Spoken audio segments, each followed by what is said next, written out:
Today we just got our first look at the alternate German battleship line, and I'm very excited about this because German battleships have been historically one of my favorite battleship lines in the game. They're not so good right now, but back in the day they were awesome. I had a ton of fun playing with the Bismarck back in the day when it was the really first real long-range secondary ship at kind of that mid to high tier. It was tons of fun, and then of course grinding up to the GK, lots and lots and lots of fun. So with the addition of more battleships, and these ones are supposedly going to be close range focused, and I'll talk about what I think the playstyle is going to be a little bit like later.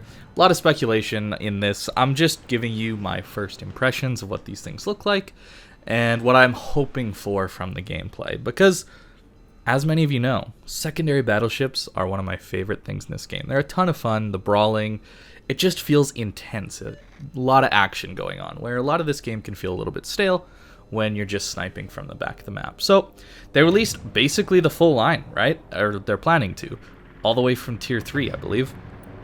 But the interesting things for me is up at the higher tiers. A lot of these guns look a lot like the 380mm guns found on the Bairn.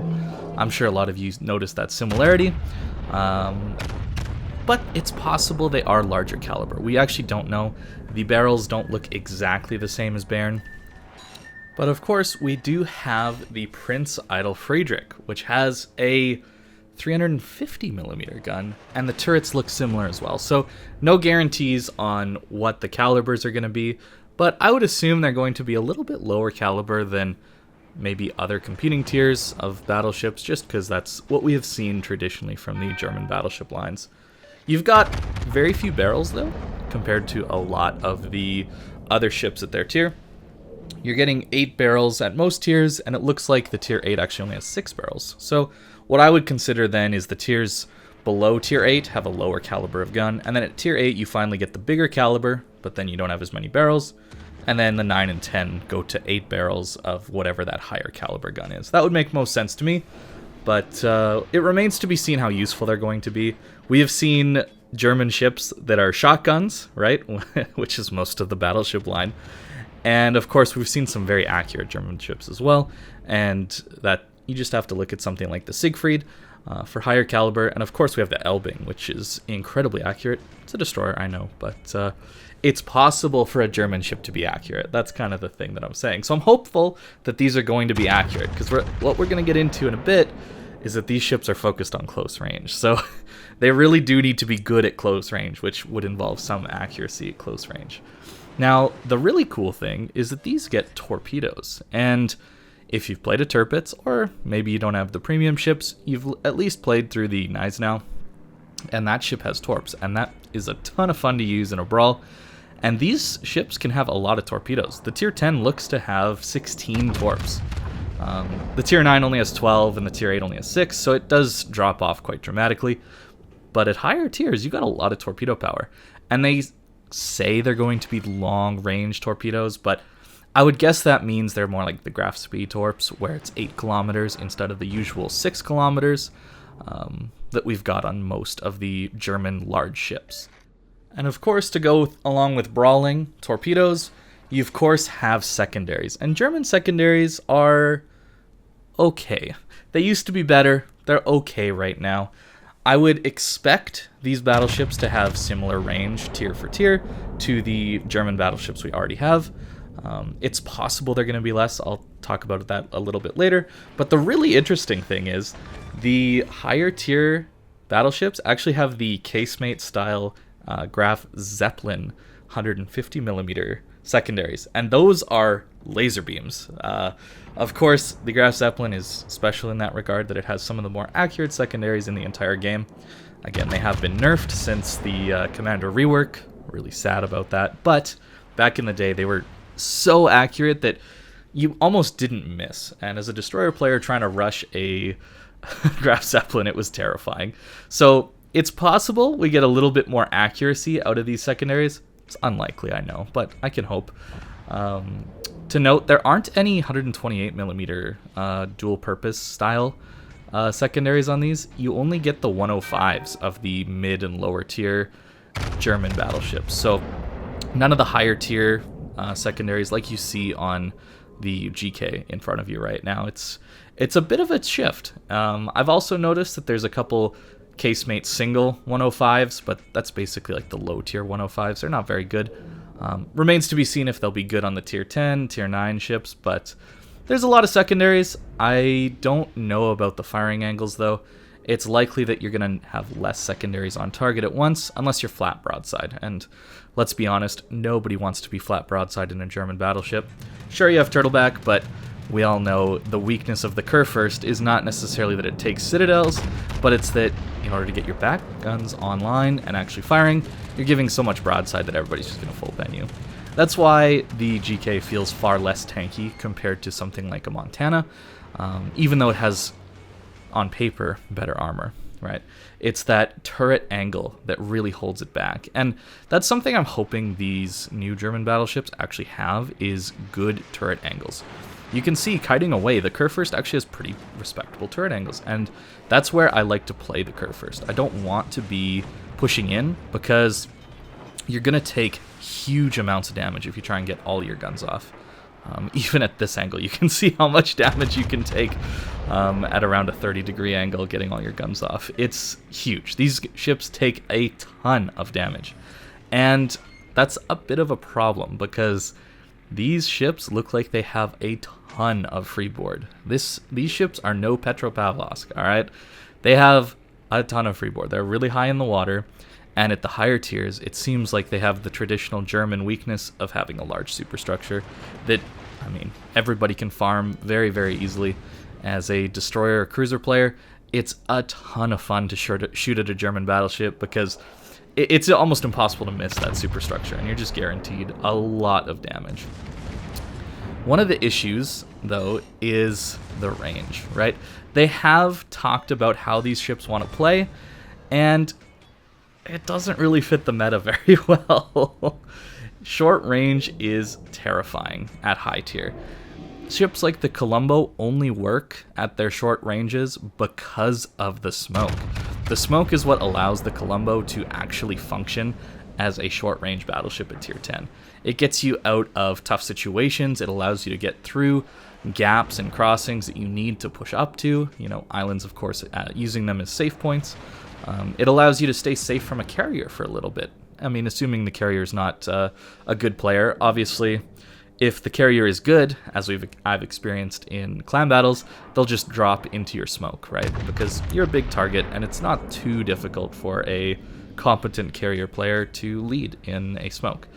But in random battles, you're probably not going to run into those people. So you're reasonably safe in that smoke. These German battleships don't have that. So I am expecting them to be kind of tough to play, right? This isn't going to be your easy sit at the back with Overmatch or HE type of ship. This is going to be a difficult ship to play, is my guess. Especially if they become more of a battle cruiser, which would lend itself to less armor but faster speed, meaning that you can get yourself in trouble a lot quicker, and you don't have the armor. I know GK's armor isn't amazing, but it's still better than nothing, right, where you're constantly getting overmatched in something. So these ships I'm hopeful for, but I'm assuming they're probably not going to be all that amazing. The other thing they mentioned is they're going to have decent secondaries. I don't know how Wargaming considers the current German battleship secondaries. Do they consider these to be very good secondaries? Because if they consider the current German secondaries to be very good, that means that these new battleships are going to have worse secondaries than the current German battleships. It's all about how they perceive these these current German secondaries. Personally, I would call them decent, but I would assume Wargaming thinks they're a little better than that. So it could mean that they're going to have worse range, reload, or accuracy, possibly all of the above, and then they might try and balance that out with the Hannover activation, kind of not consumable, but you shoot accurately 4 times, and you get a accuracy and reload and range buff, I believe, on your secondaries for Hannover. Perhaps not reload. Maybe it's just range and accuracy. But regardless, it's a cool activation thing in the middle of a game, and it'd be nice to see if that would show up on these German battleships. It'd be a lot of fun. And last but not least, we gotta talk about the Incomparable, which is gonna be a British battleship, battle cruiser at tier 10, and it's gonna have 508mm guns. So even more incredibly high caliber overmatch. I would assume it's 508mm because 510mm overmatches 35mm of armor.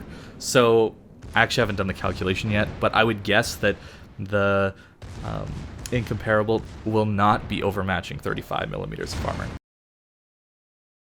Okay, just editing this video, making sure my math is correct. We'll go 508 divided by 14.3. Oh, I guess this is why you should always research what you're going to say before you talk about it in a video.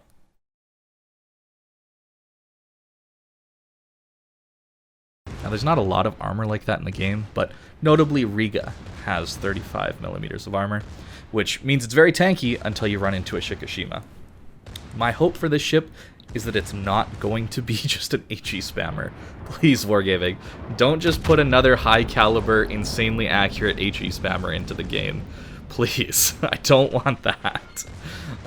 No promises though, because the British, we're talking about British battleships. The British gimmick, of course, is really strong HE. So I would expect to see some pretty crazy fire chance and some pretty crazy accuracy out of these guns, because if looks tell anything, this ship probably is going to have a really terrible AA, and according to Wargaming, it's not going to be very good on the armor side either. So the guns are going to have to be amazing, and I'm assuming that means incredible accuracy, incredible alpha, fire chance, all of the above. So I am worried about that, but hey, there's no stats yet, so we can't really tell. But these are just kind of my initial impressions.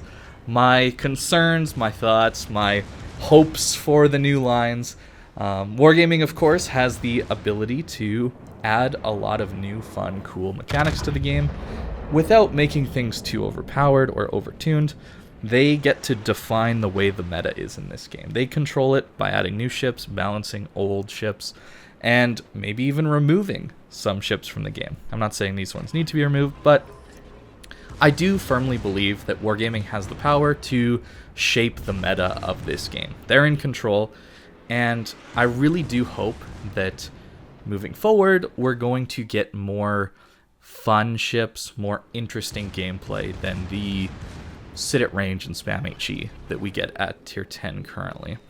I don't know if that's going to happen with these ships specifically, but the playstyle of a low concealment, low range, brawler style battleship line out of the Germans is very interesting, and I hope they can pull that off, because I would love to play that, assuming it's able to actually exist at closer ranges, because as we all know, the instant you push out of the pack, you get focused by everyone, the carrier, everybody, you get cross-fired, lit on fire, all this stuff, and you die very, very, very quickly.